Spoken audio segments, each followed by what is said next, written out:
ময়ে ময়ে আমাদের পরের ম্যাচে আমরা 500 রান করব। আগে ঠিকঠাক 150 রান কর মগা।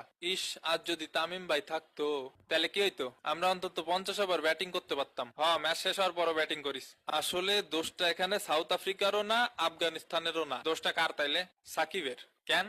কারণ সব দোষ সাকিবের। আর মাশরাফি ভাই, আপনি ওই আলগা পিরিয়ডটা না দেখাইলেও পারতেন। তুই খেলা চালিয়ে যেতে পারছিস না, নাকি তোকে কেউ উপর থেকে চাপ দিচ্ছে, তুই হানি নাটস খা। আরে ভাই আমি আসলে সাকিবের অত্যাচারে খেলা চালিয়ে যেতে পারতাছি না। আরে যুদ্ধে যে যদি আপনি দেখেন আপনার কমান্ডার যুদ্ধের মাঝখানে যুদ্ধ ছেড়ে চলে গেছে, তখন আপনি কি করবেন? আমিও যুদ্ধ ছাইরা চলে যাব সাকিব ভাই। তুই চুপ থাক।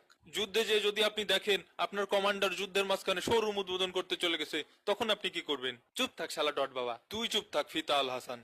ভাই উনি না শোরুম আল হাসান, আমি তো জানতাম উদ্বোধন আল হাসান। আরে কোনোটাই না, ও হলো আমাদের ব্যবসায়ী সাকিব, ব্যবসায়ী আল হাসান। এই মুশফিকের ভাইরা ভাই, কথা সামলায় মুখ বলবি। মানে মুখ সামলায় কথা বলবি। এতদিন পরে তোর দল নেছে কেডা? এই আমি।